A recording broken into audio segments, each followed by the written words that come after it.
श्री शिवाय नमस्तुभ्यम दर्शकों। निर्जला एकादशी के दिन चुपचाप गाय को खिला दें।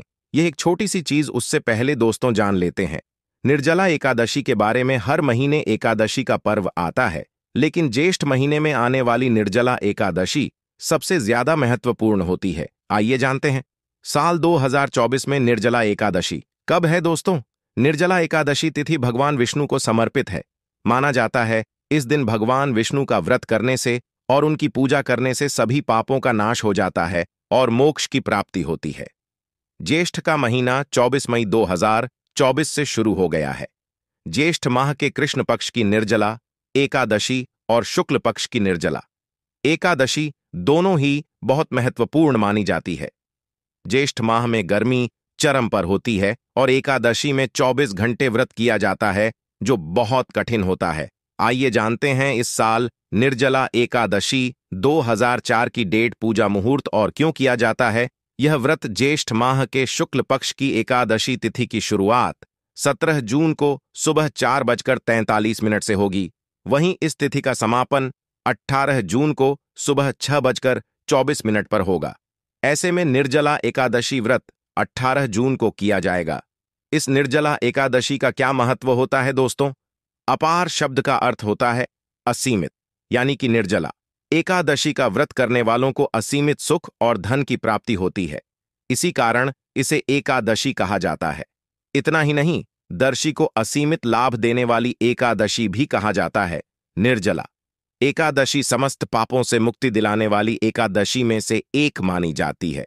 ऐसी मान्यता है कि इस व्रत को करने से पापों का अंत होता है। इतना ही नहीं, व्यक्ति को कई तरह के रोग दोष और आर्थिक समस्याओं से भी छुटकारा मिलता है और अक्षय पुण्य की प्राप्ति होती है। पांडवों ने श्री कृष्ण के मार्गदर्शन में इस व्रत को करके महाभारत युद्ध में विजय प्राप्त की थी। दोस्तों, निर्जला एकादशी के दिन स्वर्ग का दरवाजा खुल जाता है, इसलिए इस दिन किया गया दान पुण्य अन्य दिनों में किए गए दान पुण्य से अधिक फलदायी होता है।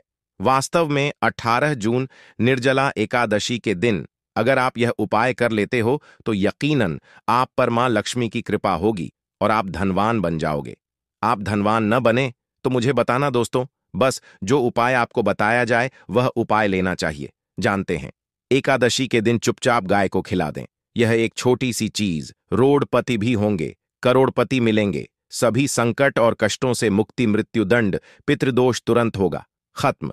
पूरे साल आपके भरे रहेंगे अन्न धन के भंडार, यूं कहें कि आपकी 7 पुश्तें तक करेंगे रुपयों पैसों पर राज्य। दोस्तों, 7 पीढ़ियों तक बैंक बैलेंस बढ़ता चला जाएगा। सभी भी दुख दर्द संकट कष्ट है वह दूर हो और सभी सुख आपके कदमों में आ जाएंगे। सभी सुख आपके कदम चूमेगी। यदि आप यह एक छोटी और खास चीज चुपचाप गाय को खिला देते हैं तो तत्काल गरीबी आपके जीवन से खत्म हो जाएगी।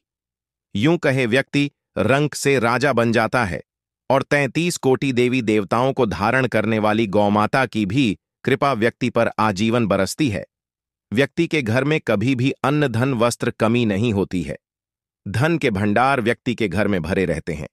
व्यक्ति के जीवन से काल गरीबी खत्म हो जाती है। तो दोस्तों, कौन कौन से वे गाय से जुड़े खास और महत्वपूर्ण उपाय हैं जिन्हें यदि आप एकादशी के दिन कर लेते हैं तो दोस्तों यकीन मानिए आपके घर में अन्न धन के भंडार सदैव भरे रहेंगे। जो भी जीवन के दुख दर्द संकट ग्रस्त है वह सभी दूर हो जाएं। इस वीडियो में हम आपको उसी खास और महत्वपूर्ण चीज के बारे में बताएंगे, क्योंकि आपको एकादशी के दिन गाय को जरूर खिलानी है। तो दोस्तों, फायदे के लिए पूरा वीडियो देखना। यदि आज की इस वीडियो को अपने बीच बीच में से देखा, काट काट कर देखा, तो यकीन मानिए जीवन में आपको कभी सफलता हासिल भी नहीं होगी, क्योंकि इस वीडियो में आपको कुछ ऐसे उपाय गाय से जुड़े बताने वाले हैं जिन्हें करने से आपके जीवन के जो भी दुख दर्द संकट है या कामयाबी होने में कोई बाधाएं आ रही, सभी से छुटकारा मिलने वाला है। यूं कहें कि आपके जीवन में अपार धन सुख संपत्ति की प्राप्ति हो जाएगी। कभी भी धन से संबंधित परेशानी नहीं रहेगी। आर्थिक स्थिति आपकी प्रबल हो जाएगी। धन प्राप्ति के योग्य बन जाएंगे और जीवन में सदैव अनंत धन के भंडार आपके घर में भरे रहेंगे। अनंत धन वस्त्र कभी कमी नहीं होगी आपके घर में। तो दोस्तों, आज का वीडियो पूरा देखकर जाना, यदि आप चाहते हैं आप और आपके परिवार पर सदैव गौ माता की कृपा से, आपके पितरों की कृपा से, देवी देवताओं की कृपा से, तो दोस्तों वीडियो को देखकर जाना बहुत ही फायदेमंद वीडियो है। पूरे 50 सालों के बाद ऐसे दुर्लभ संयोग है, तो पूरा वीडियो देखकर जाना।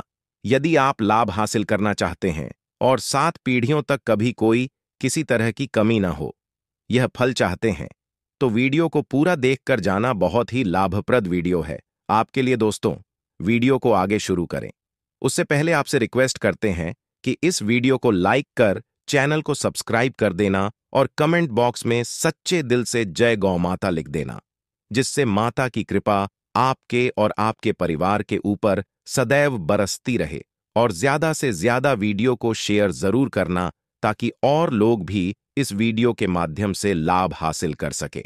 इन उपायों को करने से अपने जीवन में सदैव धन सुख संपत्ति की प्राप्ति कर सके, तो शेयर करना ना भूलें इस वीडियो को, जिससे और लोगों का भी भला हो। आपको बता दें, इस दिन तीर्थ स्नान करना बहुत ही फलदायी माना गया है। यदि कहीं तीर्थ स्थान पर पवित्र नदी में स्नान करना संभव न हो, तो आप क्या करें, घर पर ही नहाने वाले पानी में गंगा जल की कुछ बूंदें डालकर स्नान करने, और साथ ही साथ यदि आप स्नान आदि से निवृत्त हो जाएं, सर्वप्रथम तो अपने घर के पूजा स्थान को साफ कर वहां पूजा पाठ करें, और पितरों के निमित्त तर्पण पिंडदान तो आपसे बने अन्न धन वस्त्र दान जरूर करें। और इस खास पूर्णिमा के दिन दान करने से सभी मनोकामनाएं पूर्ण हो जाती हैं। वैशाख पूर्णिमा के दिन विशेषकर पूर्वजों की पूजन के लिए बहुत ही शुभ फलदायी समझा गया है। इस पूर्णिमा के दिन दान करने से पूर्वजों की आत्मा को शांति मिलती है और उनको मोक्ष मिलता है। और आपको बता दें, इस बार जो इस दिन पूजा के साथ साथ हनुमान जी मंगल देवता और भगवान शनि देव की भी पूजा जरूर करनी चाहिए। आपको बता दें कि इस दिन यदि आप हनुमान जी और मंगल देवता भगवान शनिदेव की पूजा करते हैं, तो मंगल का ग्रह जनित दोष भी दूर हो जाता है। मानव के जीवन में धन सुख संपत्ति की प्राप्ति हो जाती है, समस्त मनोकामनाएं पूर्ण हो जाती हैं।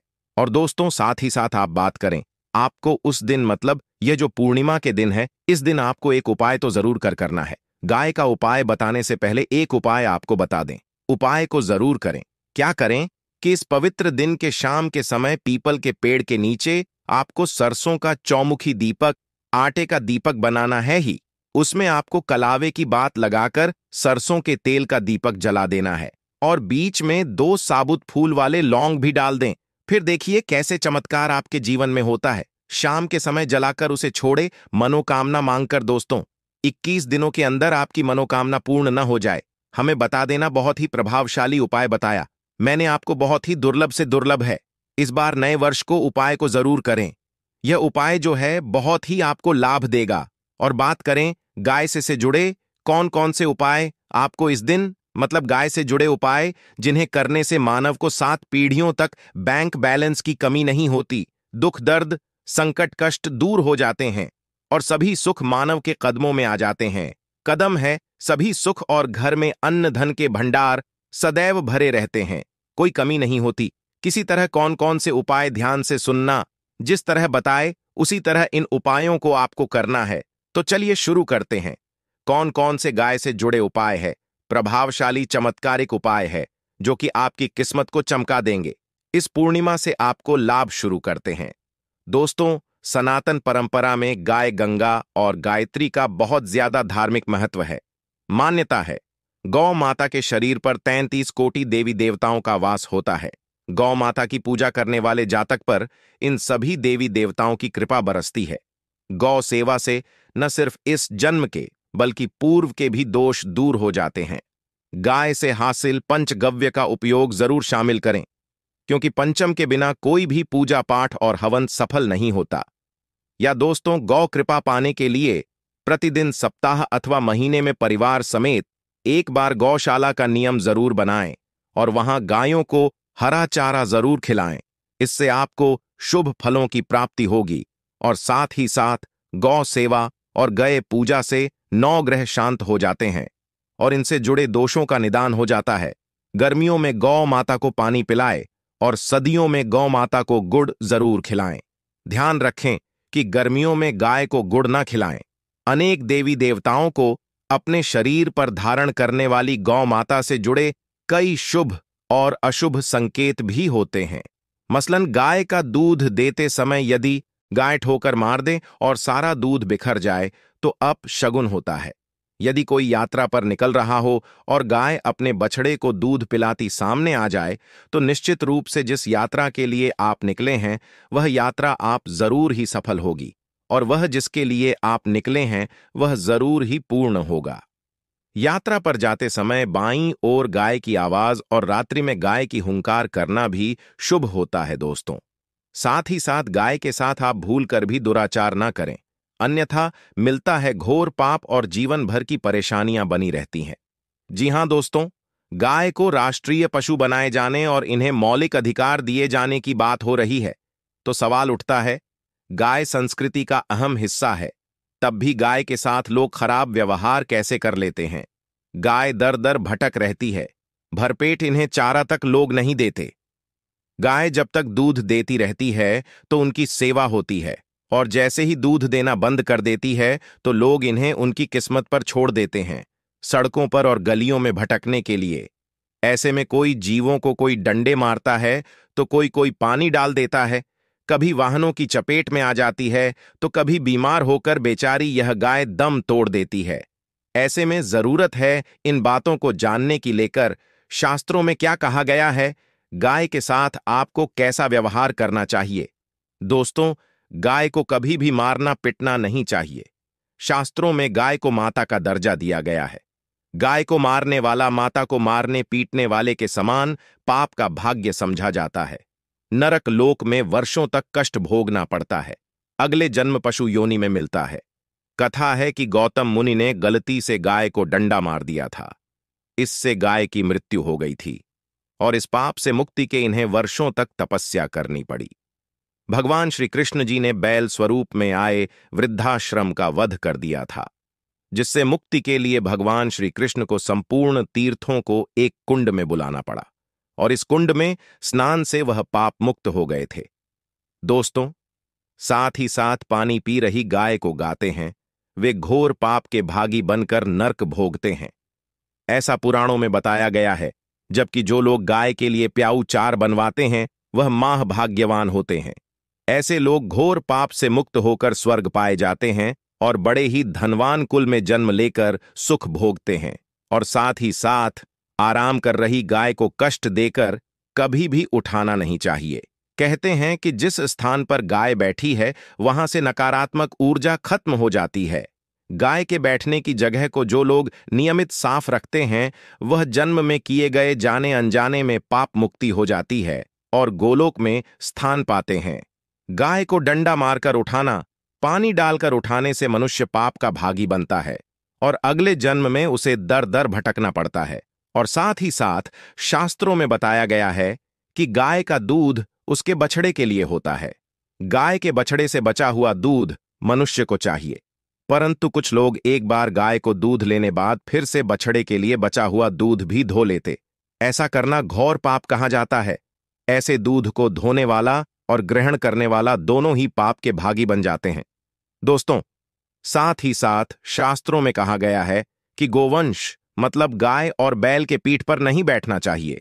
इनकी पीठ पर बैठने से महापाप लगता है। ऐसे लोगों को नरक की यातना भोगनी पड़ती है। एकमात्र देव के अंश के उत्पन्न नंदी ही गोवंश है, जिस पर स्वयं महादेव और महादेवी करती है, क्योंकि नंदी ने स्वयं अपनी इच्छा से महादेवी की सवारी बनना स्वीकार किया था। और साथ ही साथ शास्त्रों में गाय के दान को बहुत ही महत्व दिया गया है, परंतु ऐसी गाय का दान कभी नहीं करना चाहिए जो बूढ़े और बीमार हो। कठोपनिषद में मुनि की कथा भी इस संदर्भ में है कि जिस मुनिके ने पिता द्वारा बूढ़ी गाय को दान करने पर आपत्ति जताई थी, दूध देने वाली और बछड़े सहित जो लोग गाय दान करते हैं वह महान पुण्य को हासिल करके स्वर्ग में स्थान पाते हैं। दोस्तों, साथ ही साथ सूर्य चंद्र मंगल शुक्र की युक्ति राहु से हो तो पितृदोष होता है।